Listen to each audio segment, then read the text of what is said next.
La clase en filosofía que todos hubiésemos querido tener en el colegio. Dos expertos de la Universidad de Harvard nos explican que los chistes y la filosofía tienen más en común de lo que pensamos.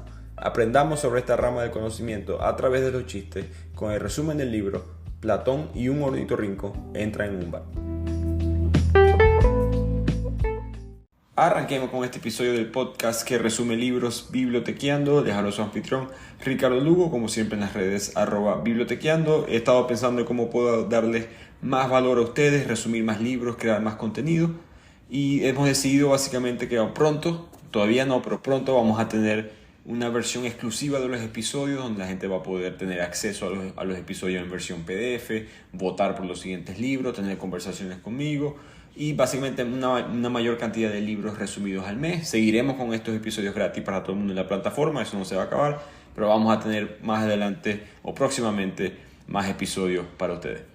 A mí este libro me encantó porque los que me siguen lo saben, yo amo la comedia como forma de arte. Por supuesto, me encanta la filosofía de una manera intelectual. Y este libro combina ambas cosas, combina dos mundos que se encuentran más de lo que pensamos, pero que no son, digamos, públicamente promovidos de esa manera. Uno se siente, cuando uno lee este libro, que apenas está teniendo su traducción en español, se siente que uno está hablando con alguien inteligente en un bar. De una manera muy relajada, sin la sensación de mantener esa imagen, ¿no? Si uno habla con un profesor de filosofía, uno se siente como que presionado. Pero aquí te sientes que estás hablando con alguien que sabe muchísimo de filosofía, pero te estás echando un trago con esa persona. El libro no trata de decirte cuál es la mejor filosofía o cuál es la historia de la filosofía, simplemente te explica ciertos conceptos, ciertos puntos importantes de la filosofía con chistes. De hecho, en el libro, ellos explican en la introducción que un agradecimiento que ellos tienen es a Groucho Marx, que fue un comediante estadounidense en la época de la Gran Depresión, que él decía: estos son mis principios, si no te gusta, tengo otro. El comentario, digamos, el mensaje aquí es que ellos no están tratando de decirte que estas son las cosas que ellos creen, simplemente estos son los grandes pensamientos filosóficos que han habido a través de la historia, y estos son algunos chistes buenos y malos, no todos van a ser buenos, pero buenos y malos, que te explican de una manera más coloquial qué es lo que significa este concepto. Los autores son Danny Klein y Tom Cathcart, que como mencioné son bastante, ya son personas mayores de edad, pero fueron estudiantes, por supuesto se graduaron de la Universidad de Harvard, doctorado en filosofía, y han sido, mejor dicho, mejores amigos por mucho tiempo, ya casi 50 años, desde que estudiaron juntos en la universidad, y ellos siempre habían sido para los que no lo saben, la Universidad de Harvard se encuentra en Boston, en Massachusetts, uno de los centros, digamos, artísticos en cuanto a la comedia más poderosos de Estados Unidos. Entonces ellos solían ir mucho a bares de comedia durante su época de estudiantes, y se dieron cuenta que había muchos chistes que tocaban con ciertos puntos de la filosofía. Y ahí fue que poco a poco se les ocurrió esta idea de este libro, que fue rechazado por 40 editoriales. Se puede imaginar como lo difícil que fue esta idea de que vamos a comunicar filosofía a través de los chistes. Porque según los autores, la construcción de un argumento filosófico y la construcción de un chiste tienen algo muy parecido, que es el impulso a darte la vuelta a tu propia verdad, ¿no? Cuando estás escuchando un chiste, tu mente automáticamente empieza a decir, bueno, por aquí va la cosa, y después normalmente el chiste tiene lo que llaman en Estados Unidos como un singer, los comediantes por lo menos lo llaman un singer, que es el final, ese comentario que te da risa. Y la filosofía tiene algo parecido, que te empieza por una pregunta a la cual tú crees que ya tienes una respuesta. Y después poco a poco te va llevando a un camino que quizás no conocías, una verdad oculta, a menudo incómoda. Ahora, advierto, no todos los chistes van a ser argumentos con los que vamos a estar de acuerdo, uno. Y dos, nadie va a salir experto, creo yo, en filosofía leyendo el libro, simplemente vas a entender mucho mejor los conceptos porque el chiste te lo va a explicar de una manera, como mencioné, más coloquial. Así que empecemos con este resumen, en el cual me va a tocar tener que echar chistes por aproximadamente media hora. Que comienzan explicando el concepto de la analogía. La analogía es una herramienta muy poderosa en la filosofía, porque la filosofía es un abremente, es una presentación de muchas nuevas ideas o nuevas formas de argumentar ideas. Y las analogías te ayudan a comunicar, mejor dicho, esas nuevas ideas a una nueva persona, porque la gente va a tener que entender tus nuevas ideas, o mejor dicho, lo van a poder hacer más fácilmente si se pueden colocar en una situación ya parecida a esa idea. El chiste que nos traen los autores aquí para explicar ese concepto de la analogía es de un hombre de 90 años que va al doctor y dice: doctor, tengo un problema. no entiendo, mi esposa de 18 años está embarazada. Y el doctor le dice, déjame contarte una historia. Yo fui a cazar hace poco y en vez de llevarme una pistola, me llevé un paraguas. Y cuando un oso me atacó, le disparé con el paraguas y lo pude matar. Y el hombre dijo, imposible, alguien más tuvo que haberle disparado a ese oso. Y el doctor le dice, exacto. Y ese es el mensaje de que este pobre hombre de 90 años que cree que su mujer, aparentemente la nueva Virgen María, quedó embarazada y no entiende cómo, el doctor le dice, bueno, te voy a explicar un ejemplo que tú sí vas a entender y con ese ejemplo vas a poder entender lo que te está pasando. Y la analogía a través de la filosofía ha hecho eso a través de la historia. Después pasan a explicar un poquito la metafísica, que es el concepto de las grandes preguntas, de si por ejemplo el universo tiene un propósito. Aristóteles solía decir que todo tiene un telos, todo tiene una meta interna que se debe alcanzar. Para él, el telos de la vida humana es la felicidad. Pero esa felicidad es definida de una manera interna. No es tan objetiva como pensamos, un poquito más subjetiva. Por ejemplo, una señora va caminando por la calle con sus 2 nietos y un amigo se detuvo para preguntarles cuántos años tenía cada nieto. Y ahí la mujer responde, el doctor tiene 5 y el abogado tiene 7. Una manera muy coloquial de decir que esta es mi felicidad, esta es mi meta a alcanzar. De aquí ellos pasan a explicar el existencialismo, que es una corriente de pensamiento filosófica que centra su análisis en la condición humana, la responsabilidad individual o el significado de la vida, pero como suele pasar en la filosofía, para hacer esto hay que definir qué es qué o quién era quién.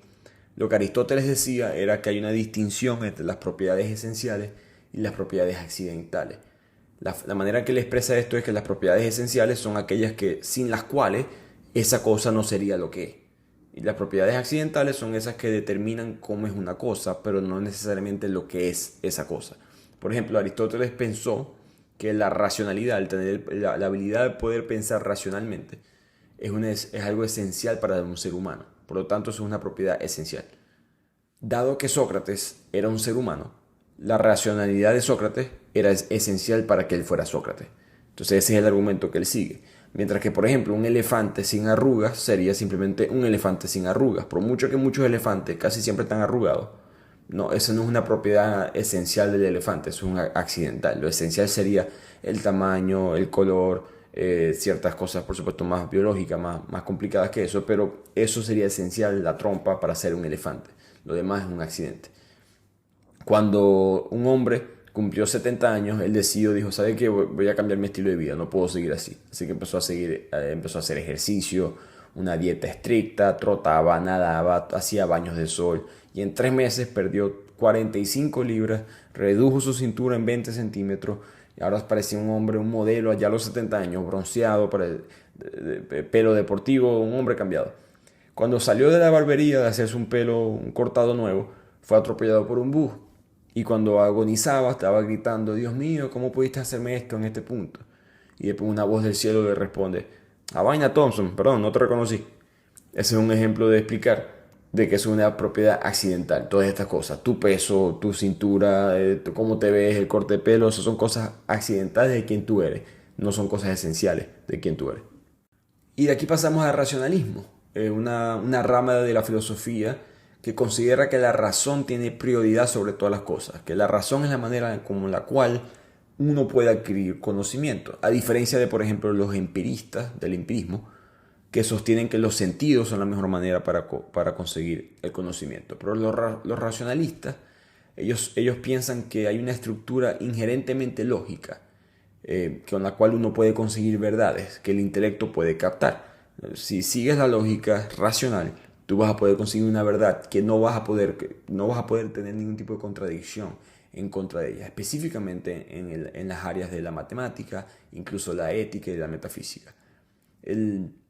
Esta rama fue inventada por René Descartes, y este filósofo, por supuesto muy famoso, él tiene esa frase de pienso, luego existo. Y creo que esa frase a veces es utilizada de mala manera. Lo que él quiso decir con eso es que él estaba tratando de comprobar que la vida era real.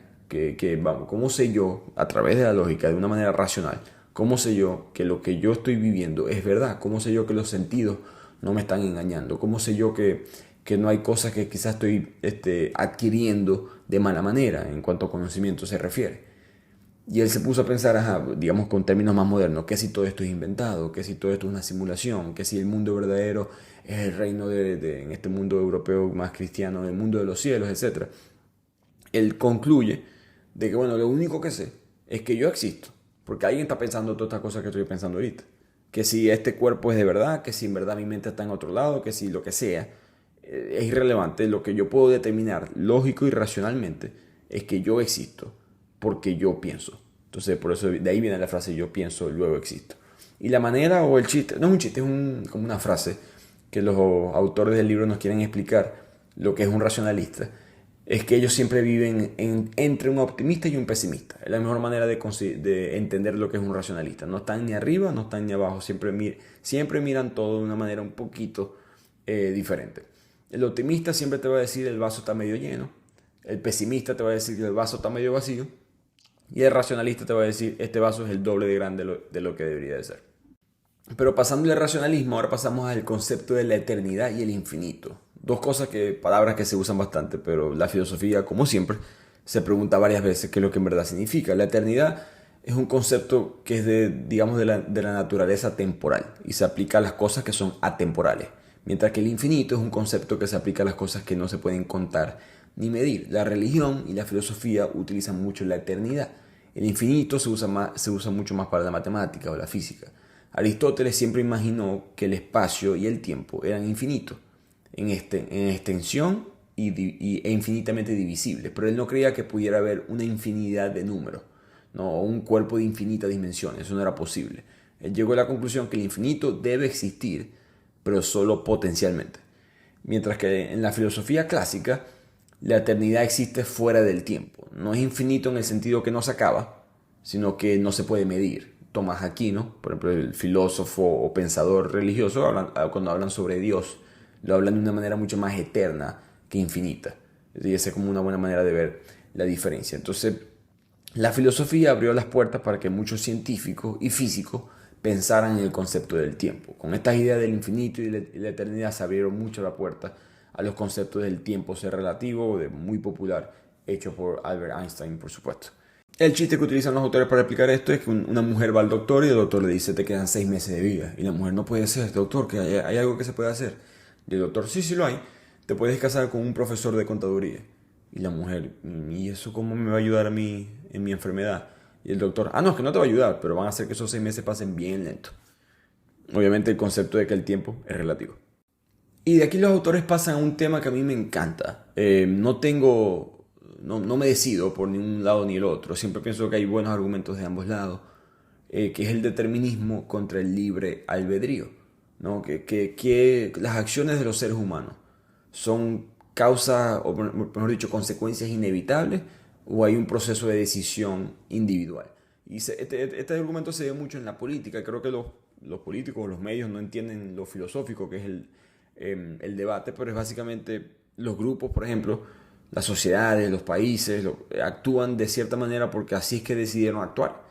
O es que hay ciertas cosas, ciertos elementos en el ambiente que hacen que ese grupo actúe de esa manera porque no hay otra manera por la cual actuar. Que ese es el pensamiento determinista, porque el determinismo implica que en una situación la persona toma una decisión determinada. En otras palabras, toma una decisión que era la única decisión que se podía tomar. Un ejemplo conceptual de esto es que si tu televisor es de buena calidad, si los cables del televisor están conectados, el control tiene baterías o tiene pilas, la televisión prendió al momento que tú le diste el botón, eso sucedió porque no había otra manera de que eso pasara. No hay otra opción en el mundo más que ese televisor iba a prender porque los deterministas más fuertes o más radicales piensan de esa manera. Si te ven con ansiedad te van a decir que bueno, es que no hay otra forma que tú no sufras de ansiedad porque tus genes están predispuestos a sufrir de ansiedad.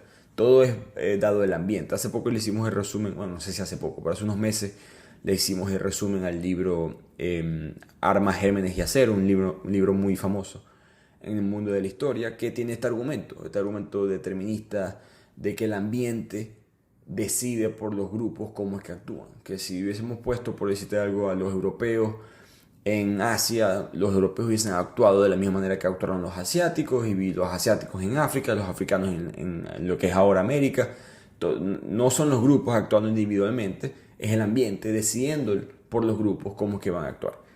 Una manera muy famosa de explicar esto es que se le preguntó al novelista Isaac Bashevis Singer, un novelista inglés, si él creía en el libre albedrío, si él creía en la decisión o en el poder de decidir por uno mismo. Y él respondió con ironía: no tengo elección, no tengo otra opción, básicamente, que es una manera de explicar que en verdad somos parte o víctimas, por decirlo así, de un determinismo. Así que ese es el determinismo, pero si el determinismo dice que el ambiente decide por nosotros, el libre albedrío dice lo opuesto, que nosotros decidimos personalmente. Y el argumento de la gente del libre albedrío en contra del determinismo es que si vemos el mundo desde el punto de vista determinista, entonces que no hay manera de aplicar ningún tipo de responsabilidad moral. Ninguna acción puede ser castigada porque no es culpa de esa persona, es culpa del ambiente. Ningún estudiante pudiera raspar o salir mal en un examen. Ninguna persona pudiera ser castigada en el sistema judicial. Nadie pudiera estar en la cárcel, nadie pudiera pagar multa. Si tú chocas con otra persona y el choque es culpa del otro carro, el otro carro no te tiene que pagar a ti los daños, el seguro no tiene que pagar nada porque eso no fue culpa de esa persona, fue culpa del ambiente. Por lo tanto, claro, estos son en los extremos, ¿no? Ambas discusiones. Pero lo que mencionan varios psicólogos en el libro, o mejor dicho, frases de estudio psicológico en el libro, que es una manera de volver a la Edad Media, de decir que el diablo me obligó a hacerlo, ¿no? En vez de decir que fui yo que tomé la decisión de hacer esta cosa mala, es el diablo, es el ambiente, es la sociedad, etc. Elige tu diablo, en otras palabras. El chiste que utilizan los autores para explicar esto es que están Moisés, Jesucristo y un anciano jugando golf. Entonces Moisés le da la pelota y la pelota aterriza en la calle, pero rueda hacia un estanque de agua y entonces Moisés levanta el agua como lo hizo en el mar y la pelota pasa por el mar y llega al hoyo. Después Jesús también lanza la pelota y cae en el mismo estanque, en el mismo charco de agua, pero justo cuando está a punto de aterrizar en el medio del agua, Jesús camina por el agua y mueve la pelota hacia el hoyo y mete la pelota. Y después viene el anciano que golpea la pelota, rebota en la calle rebota en un camión la pelota, de ahí le cae encima a un venado, el venado va corriendo por la calle, se le pasa la pelota a un pájaro y el pájaro vuela por encima del hoyo, suelta la pelota, cuando va cayendo la pelota, el hueco se pone más grande y la pelota entra completico. Y de Moisés se voltea y le dice a Jesús: nunca me gusta jugar con el padre tuyo. El mensaje aquí, por supuesto, es un mensaje de ambos lados, ¿no? La pelota sí va a entrar, no importa cómo sea. Dios es Dios dándole a la pelota, Dios iba a ser, siempre esa pelota iba a entrar. Ahora, todas estas cosas que sucedieron en el camino para que esa pelota entrara fueron decisiones tomadas personalmente. Entonces, ¿es determinismo o es libre albedrío? Probablemente es una combinación de las dos, pero esos dos lados, esos dos argumentos filosóficos siempre me han parecido bastante interesantes. Y como se han dado cuenta, a través del libro se repite mucho la palabra lógica, racionalidad, cómo saber si un argumento tiene lógica o no. Por lo tanto, hay que definir la lógica, que es lo que esta parte del libro se dedica. Pero dentro de la lógica hay muchas ramas, muchas maneras, conceptos para determinar si un pensamiento es lógico o no. El primero que ellos utilizan es la ley de la no contradicción. Y la ley de la no contradicción dice que nada puede ser así y no serlo al mismo tiempo. Y el chiste que utilizan ellos para explicar este concepto es el de un hombre que llega a un bar y pide 3 whisky. Y el bartender le da los 3 whisky, pero se da cuenta que los 3 whisky son para el mismo hombre. Y le pareció curioso que pidiera 3 whisky de una vez. Al día siguiente el mismo hombre llega al mismo bar y pide otra vez 3 whisky. Y el bartender se los vuelve a dar. 2 días después el hombre vuelve y pide 3 whisky. Y aquí el bartender no aguanta y pregunta: señor, ¿usted por qué siempre pide 3 whisky? Y el hombre explica que, bueno, es que yo tengo 2 hermanos. Nosotros 3 siempre salíamos juntos, siempre salíamos a beber y nosotros bebíamos mucho y nos encantaba el whisky y siempre bebíamos en conjunto y siempre pedíamos 3 whisky. Pero mis 2 hermanos se mudaron fuera del país, ya no están aquí conmigo y yo, para poder sentir que estoy con ellos, me gusta pedir 3 whisky para beber con mis hermanos. Una manera para mí de seguir esa tradición. Y el bartender: ok, hermano, tranquilo, disculpe, los whisky están en la casa, disculpe la molestia. El día continúa, el hombre se va y al día siguiente el mismo hombre vuelve y ahora pide 2 whisky. Y el bartender se asusta: ¿será que habrá pasado algo? ¿Qué tal? Y el bartender: señor, disculpe la pregunta otra vez, pero ¿por qué ahora solamente pido 2 whisky? Y el hombre dice: es que yo no quiero beber hoy. Y esa es la manera de explicar este concepto de la ley de no contradicción. Algo, no puedes decir que no vas a beber hoy y beber hoy. O algo es así o no lo es así. Y de aquí pasamos al concepto de la falsabilidad, un concepto muy interesante, inventado por Karl Popper, un filósofo muy, no digamos decir moderno, pero no es de los antiguos, no es de la época antes de Cristo, de los filósofos griegos, alguien del siglo XVIII, XIX, y él trae para mí este concepto, esta idea muy interesante que habla de que para que algo sea verdad, para que una teoría se sostenga a través del tiempo y tenga lógica, debe haber algunas circunstancias posibles donde se pueda demostrar que esa teoría es falsa. Tienes que tener algún resultado negativo en tu teoría. Si todo es positivo, si todo se da exactamente como tú dices, en cuanto a el origen de algo, entonces ese origen no puede ser totalmente cierto. Es lo que decía Karl Popper. Un ejemplo que él daba era el ejemplo de la religión. Y esto no es a una religión específica. Por supuesto, simplemente a todas las religiones. Y espero que no lo tomen a mal, porque no estoy buscando molestar a nadie. Simplemente es el ejemplo que él daba. Que él decía, si tú creías en Dios y decías que hoy vas a tener un buen día o Dios me va a dar un buen día, y lo tienes, el trabajo te da una promoción, te ganas más dinero, consigues una pareja sexual nueva que te parece muy atractiva, que la pasas bien con esa persona, el mejor día de tu vida, chévere. Ese fue, tú puedes decir que eso fue gracias a Dios.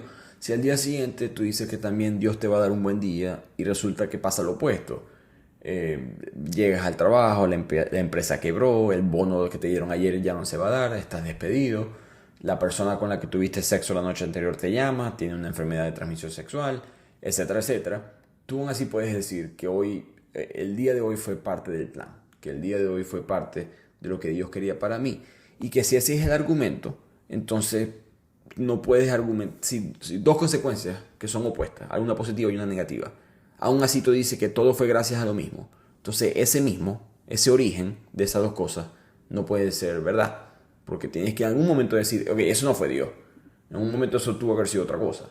Es la única manera que tú puedas sostener de que Dios existe. Y lo puedes hacer, que es lo que decía él. Tú puedes decir que ciertas cosas son Dios y que otras cosas no son Dios. Pero si dice que todo es Dios, entonces Dios no es nada. Es el argumento de Karl Popper. El chiste que tienen los autores para explicar esto es que hay un hombre le dice al otro, hey, ¿no te has fijado que si tú pones mantequilla de un lado del pan, cuando tiras el pan al aire y el pan sale volando por los aires y cae en el suelo, el pan siempre cae con el lado de la mantequilla mirando para arriba? Siempre. Y el otro hombre le dice, ¿quién te dijo esa loquera? ¿En serio? Si que los probamos ahorita. Entonces el hombre va, le echa la mantequilla al pan, tira el pan al aire, el pan sale volando, cae en el suelo, pero cae del otro lado. Cae con la mantequilla mirando para abajo. Y el otro hombre le dice, ¿te fijas que no? Eso te dije que era mentira. Y el tipo dice, es que le eché la mantequilla del lado que no era. O tienes una evidencia de que estás equivocado, o lo que estás diciendo es mentira. También tenemos dentro de la lógica deductiva. Por ejemplo, todos los hombres somos mortales. Sócrates es un hombre, por lo tanto Sócrates es un mortal. Eso es una manera de tener lógica deductiva. Es sorprendente la frecuencia con la cual la gente mete la pata y argumenta algo totalmente incorrecto, como todos los hombres son mortales, Sócrates es mortal, por lo tanto Sócrates es un hombre, lo cual no sigue ningún tipo de lógica. Y eso pasa mucho hoy en día, es lo que dicen los autores. Y dentro de esta lógica deductiva hay ciertos errores que se cometen, y el ejemplo específico que ellos dan es la falacia del post hoc ergo, que es una falacia que es el error de suponer que debido a que una cosa siga a otra, esa cosa fue causada por la otra. En otras palabras, el error de correlación no implica causalidad. Un ejemplo que ellos dan en el libro es que uno siempre escucha esto de que, por ejemplo, la mayoría de las personas enganchadas a la heroína comenzaron con la marihuana. Y los autores dicen, es cierto, pero aún más comenzaron con la leche. Como diciendo, puede ser, pero no puedes asumir que eso es así, porque si vas a decir que más gente probó esto, entonces también puedes decir que el alcohol, también puedes decir que la leche, que el agua, que las galletas. O sea, hay mucha correlación entre muchas cosas, pero tienes que comprobar la causa de una de mejor manera. El chiste que ellos ponen, un hombre va al doctor y dice, doctor, de verdad estoy en una situación complicada, mi esposa ya no tiene orgasmo. Un señor ya mayor y dice, mi esposa ya no tiene orgasmo. Y el doctor le dice, bueno, te voy a decir algo.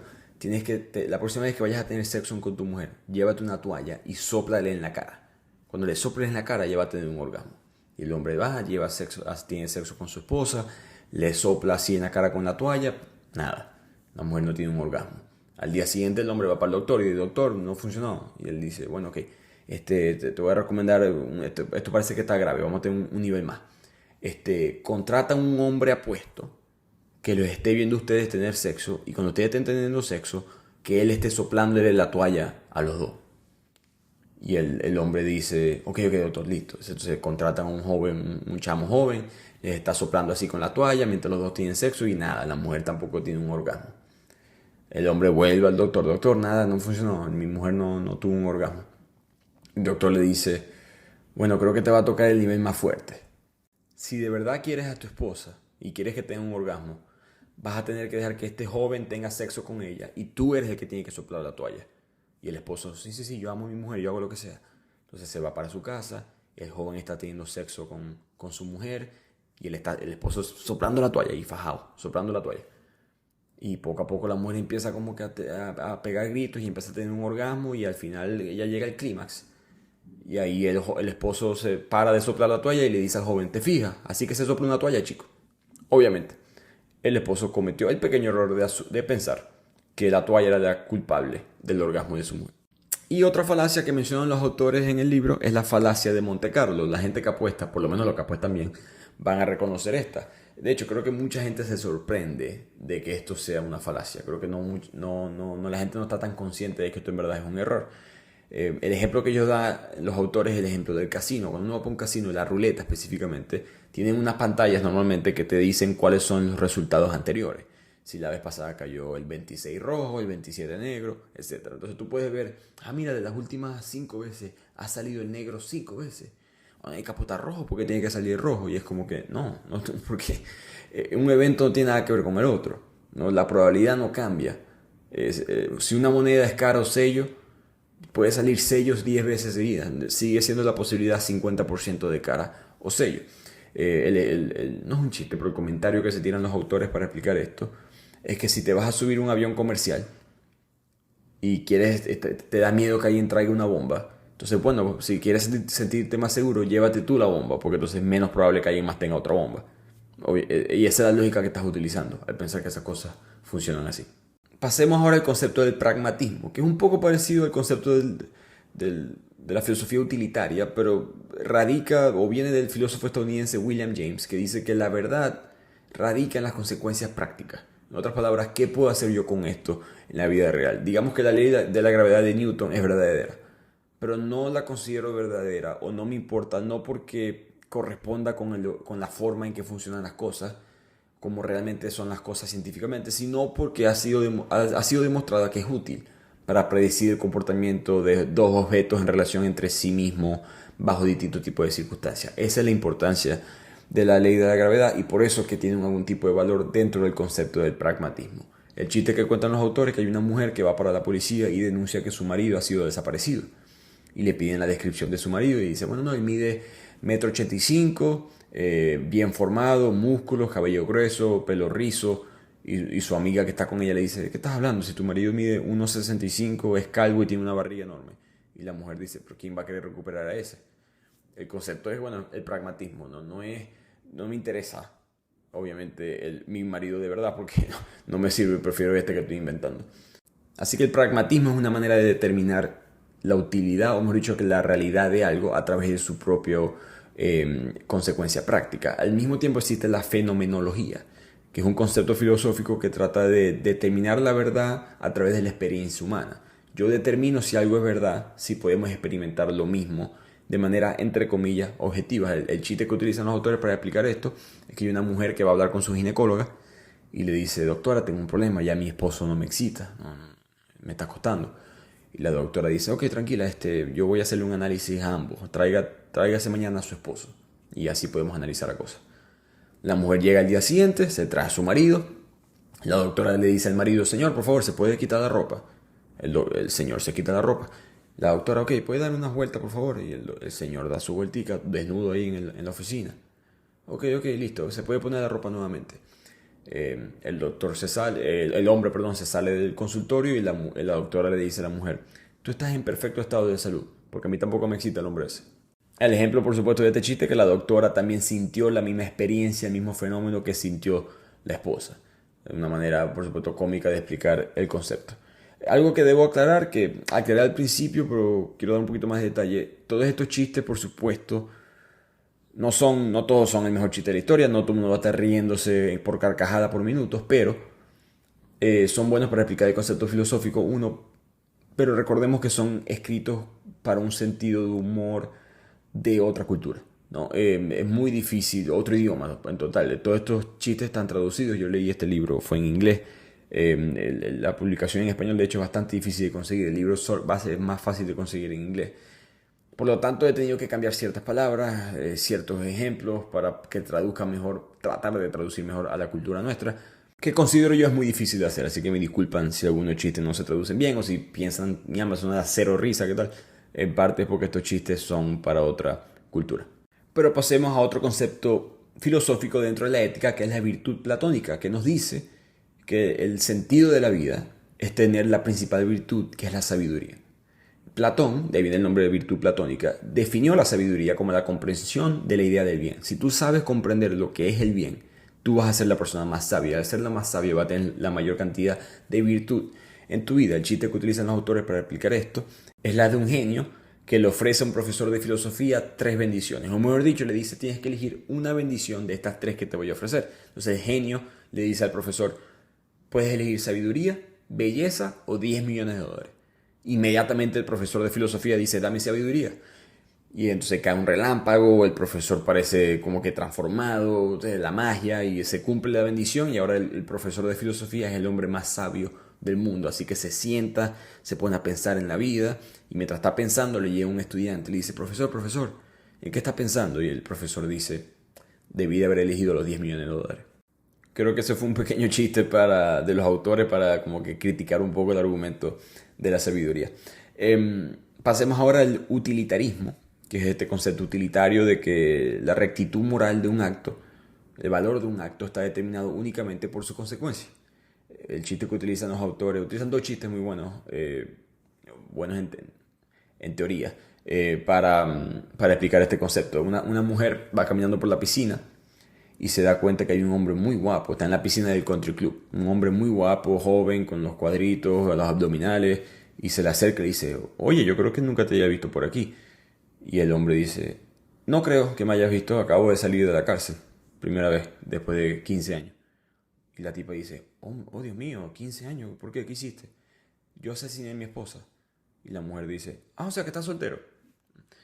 No importa mucho la moral, o mejor dicho, la acción, sino que cuál es el valor utilitario de que mataste a tu esposa. Bueno, lo que me importa a mí es que estás soltero.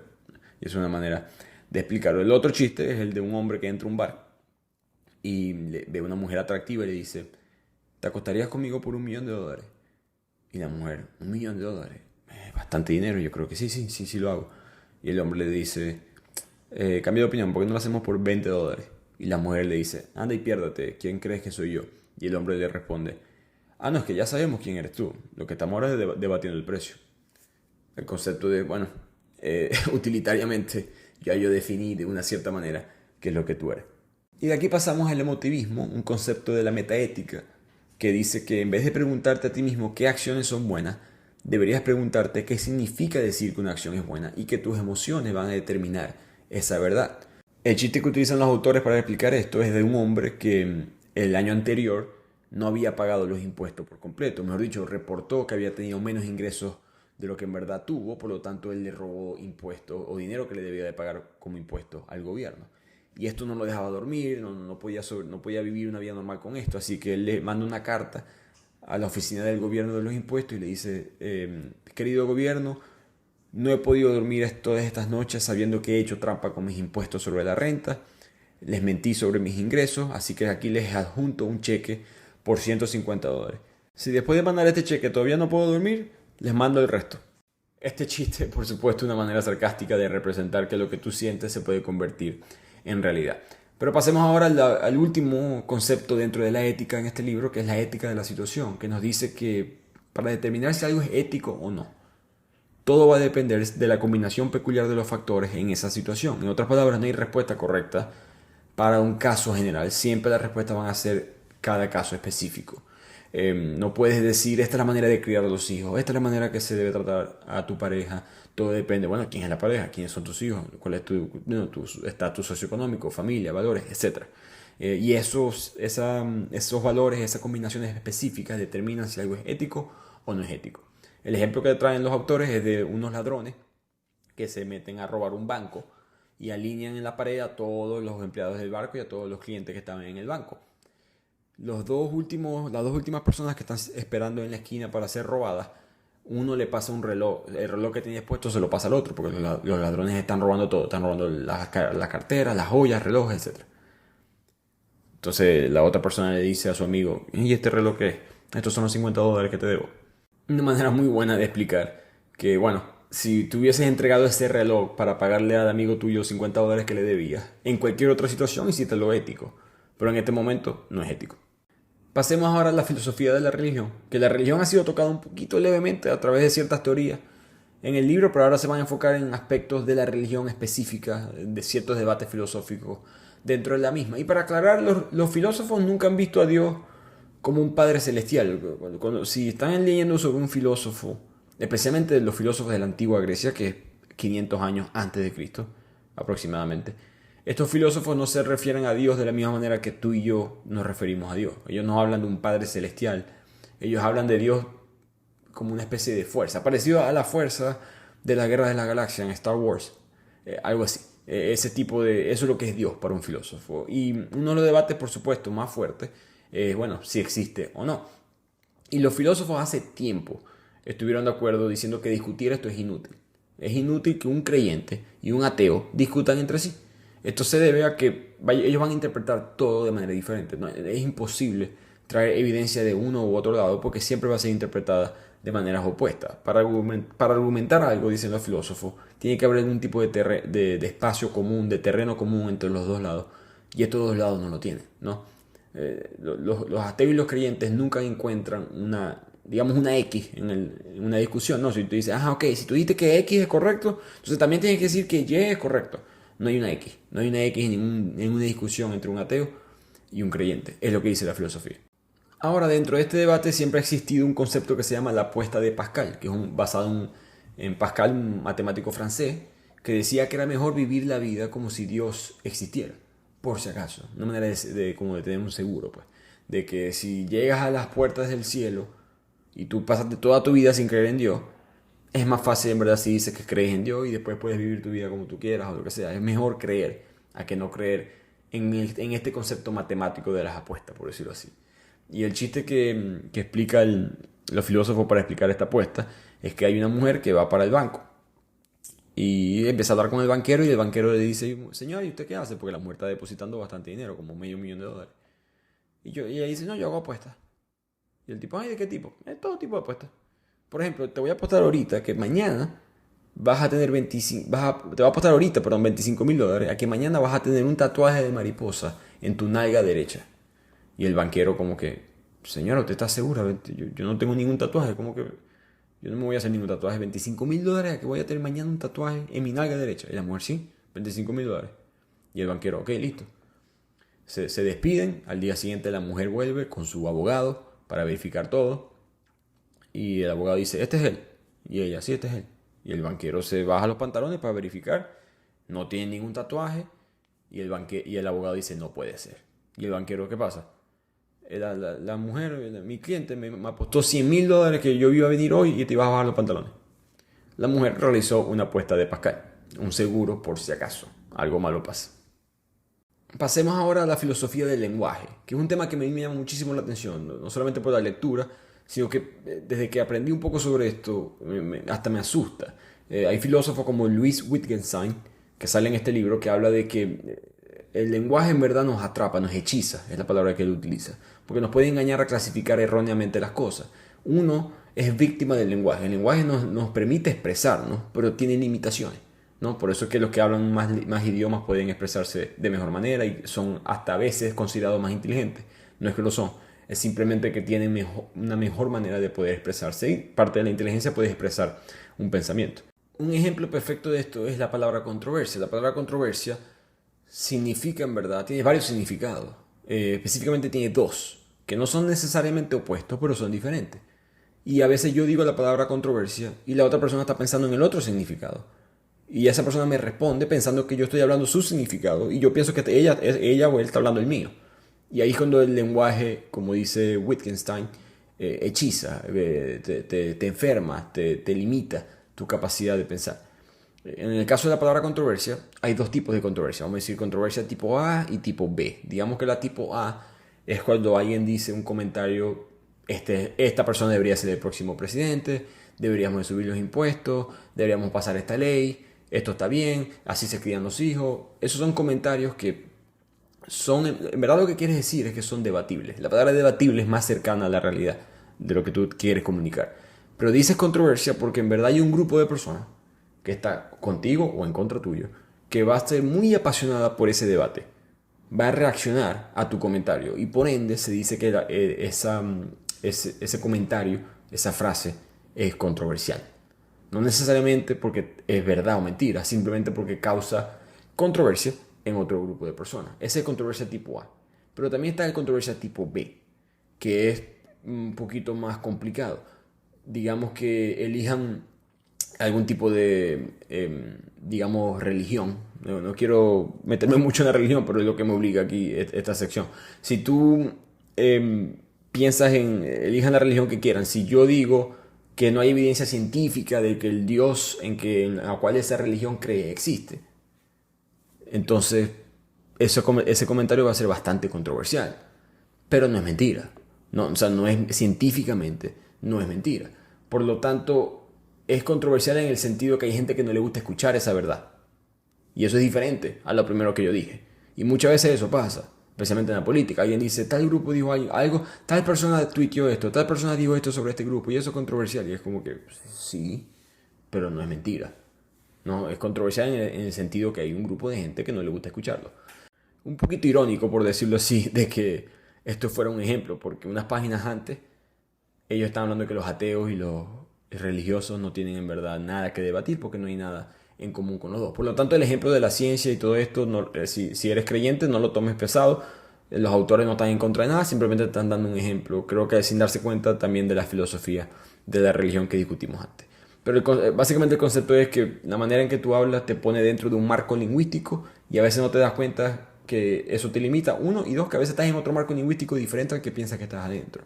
El chiste que utilizan para explicar eso es que un amigo le dice al otro, hey, de estas cosas, ¿cuál de estas cosas no pertenece al grupo? ¿Herpes, gonorrea o un tipo que vende Herbalife? Y el tipo le dice, bueno, el amigo le dice, el tipo que vende Herbalife. Y el tipo dice, no, la gonorrea, porque eso es lo único del cual te puedes deshacer. Pero ya que estamos en temas controversiales, continuemos ahora con la filosofía social y política. Específicamente Thomas Hobbes, John Locke, Jean-Jacques Rousseau. Thomas Hobbes muy famosamente decía que el gobierno era un mal necesario, por decirlo así, porque los seres humanos somos hasta cierto punto unos salvajes, no vamos a matar todos entre nosotros a menos que hayan ciertas órdenes, leyes, etc. Rousseau del otro lado diciendo que no, el gobierno es un mal punto, que nosotros somos unos salvajes solamente porque tenemos un gobierno encima. Nosotros en nuestro estado natural somos básicamente una especie primitiva, sana, sin guerra, desigualdad, etc.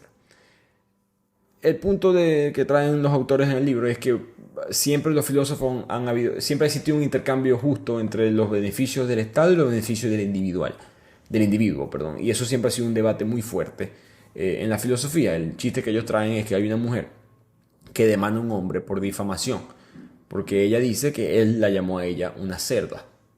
El hombre va a la corte y es declarado culpable, y es obligado a pagar daños y perjuicios. Después del juicio le pregunta al juez, ¿esto significa que ya yo no puedo llamar cerdo a esta señora? Y el juez le dice, eso es correcto porque fuiste declarado culpable, más nunca puedes llamar cerdo a esa señora. Y el hombre pregunta, ok, entonces, ¿también significa que no puedo llamar a un cerdo señora Gómez, que es el nombre de la señora que lo demandó? Y el juez dice, no, puedes llamar a un cerdo señora Gómez si quieres, eso es legal. Entonces el hombre mira a la señora Gómez, la mira a los ojos fijamente y le dice, buenas tardes, señora Gómez. Este chiste, por supuesto, es un ejemplo perfecto de la batalla eterna entre el gobierno y el individuo. Y de aquí los autores pasan a las filosofías económicas y se enfocan bastante en el capitalismo y cómo las personas se comportan acorde a estas filosofías. Y esta parte del libro, en vez de explicar digamos, ciertos conceptos, se enfocan mucho en distintos tipos de chistes para explicar cómo funciona, digamos, el capitalismo. Tienen dos chistes en particular. Uno es de un hombre que va a un banco, pide prestado $200 por 6 meses. Dice, hey, si ustedes me prestan $200, yo les pago los intereses, que son $10 de interés. Y la garantía que les doy a ustedes de que yo voy a pagar este préstamo es mi Ferrari. Aquí está mi Ferrari, aquí tienen las llaves. Si yo no pago el préstamo, ustedes se quedan con el carro, yo en 6 meses vuelvo. Y el banquero como que, bueno, esto está raro, pero ok. Toma el carro, listo, firma el contrato. A los 6 meses, el hombre vuelve, paga los $10 de intereses y recupera su Ferrari. El oficial de banco le pregunta, señor, disculpe la pregunta, pero ¿cómo es que un hombre que tiene un Ferrari necesitaba pedir prestado este dinero? Y el hombre le responde, es que me tuve que ir para Europa durante 6 meses. Dígame dónde más puedo yo estacionar un carro por $10. Este es uno de esos chistes que no se traduce muy bien culturalmente, pero básicamente en muchas ciudades como Nueva York, en Estados Unidos, no hay donde estacionar los carros. En parte de Europa también, no hay donde estacionar los carros. Normalmente tienes que tener el carro parado fuera de tu casa y hay que mover el carro 2 veces a la semana porque pasan a limpiar la ciudad, etcétera. No hay manera de dejar un carro afuera sin que le pase nada, sin mencionar que te lo pueden robar, etcétera. Entonces es muy cultura que tú dejes el carro en algún tipo de estacionamiento privado que te cobra una mensualidad, y una mensualidad cara, puede ser $250 hasta $300 mensuales, dependiendo la zona, te puede salir hasta mucho más que eso. Por lo tanto, hay el beneficio del tipo de pedirle prestado este dinero al banco con el carro como seguridad. Y otro ejemplo, otro chiste que tiene el libro para demostrar pequeñas sutilezas del sistema económico capitalista, habla de un hombre que fue a comprar un burro que costaba $100. Él compra, entrega el dinero, el granjero va a buscar el burro y después se devuelve el granjero con cara de triste. Ay, señor, disculpe, qué pena, pero se me acaba de morir el burro. No tengo un burro que venderle. Y el señor le dice, no, tranquilo, pero deme el burro así. ¿Cómo así? ¿El burro muerto? Sí, deme el burro muerto, no importa. ¿Qué va a hacer usted con un burro muerto? Lo voy a rifar. Yo voy a hacer una rifa para ese burro. Pero usted no puede rifar un burro que esté muerto. Claro que puede, no se preocupe por eso. Deme el burro. Hacen la transacción y el hombre va y empieza a hacer una rifa unas semanas ahí por todo el pueblo rifando un burro. Pero él nunca dice que el burro está muerto, siempre dice que es un burro vivo. Y eventualmente el granjero se lo consigue y le dice, mira qué pasó con el burro ese que rifaste, el burro que decía que estaba vivo pero en verdad estaba muerto. Te dije que yo lo iba a rifar, vendí 500 boletos a $2 cada uno, hice $1000, menos los 100 que te pagué me quedaron 900. Bueno, en verdad 898. Y el tipo, ¿cómo así? Si la gente no se quejó. Claro, sí, se quejó. El que ganó fue el único que se quejó. Y le devolví sus $2. Ya. Y ahí otro ejemplo de cómo funciona ciertas cosas del sistema. Y de aquí el libro que ya en su parte final pasa a la filosofía del derecho, donde se estudian las preguntas básicas a través de la historia de la ley, filosóficamente, principalmente la pregunta de cuál es el propósito de las leyes. Aristóteles decía que las leyes debían de promover el desarrollo del carácter virtuoso. Por ejemplo, el no orinar en una plaza pública es promover el desarrollo de estándares morales más altos en todos los grupos. Otros filósofos llegan a conclusiones muy parecidas, como Immanuel Kant, con el propósito de que las leyes deberían codificar los deberes morales. Toda es intención de que las leyes lo que tienen que hacer es mejorar los estándares de la sociedad, pero los utilitarios le dan un toque más, porque ellos analizan, como siempre, las cosas desde el punto de vista de sus consecuencias para el mayor número de personas.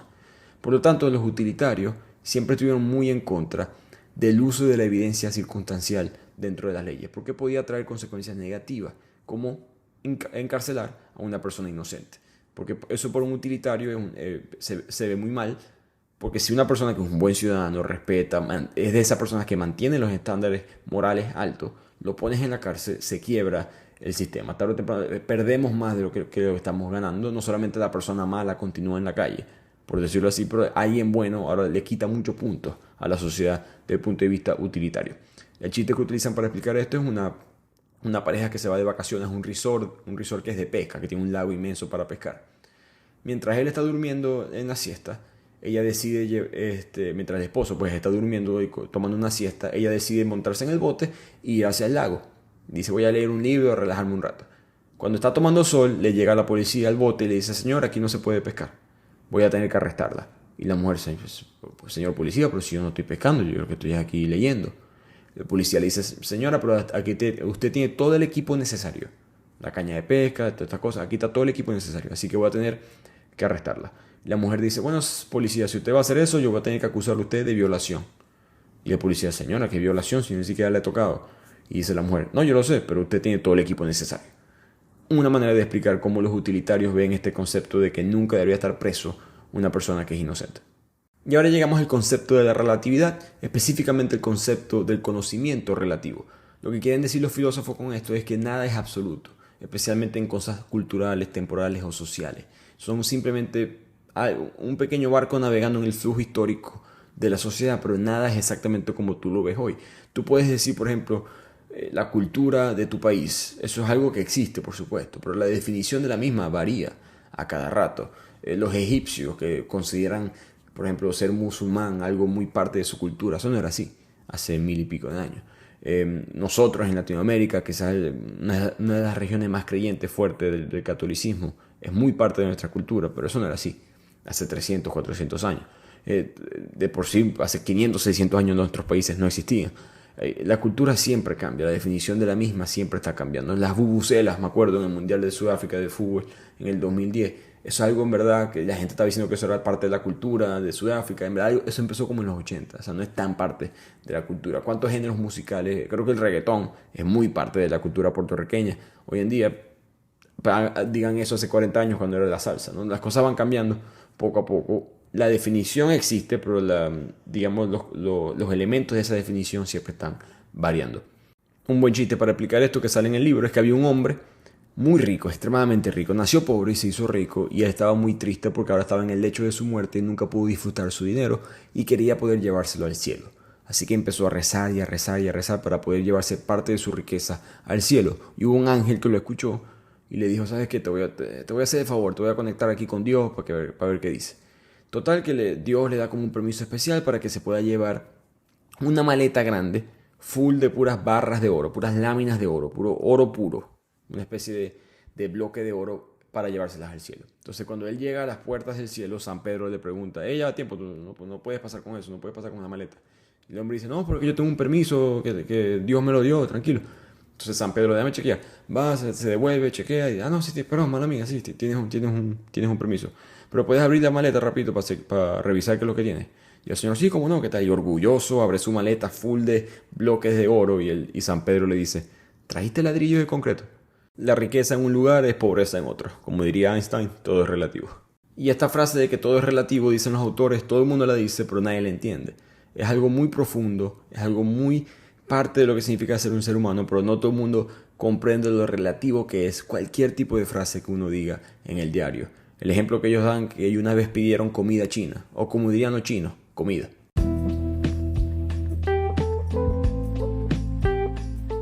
Y con eso llegamos al final de este episodio. Espero que lo hayan disfrutado. Es un libro, como voy repito, muy entretenido. Ciertos chistes no te van a dar risa, ciertos chistes simplemente son para pasar el rato. Creo que no es el libro que te va a hacer reír y que, ay Dios mío, me duele la barriga, me duele la espalda de tanto reírme, pero es una manera muy coloquial de explicarte conceptos en verdad bastante profundos de la filosofía, que es, como dijo Juan Denis en uno de los episodios que hicimos en las entrevistas, la gente piensa que es algo aburrido, en verdad no lo es. Así que espero que hayan disfrutado de este resumen y nos vemos la próxima semana en otro episodio de Bibliotequeando.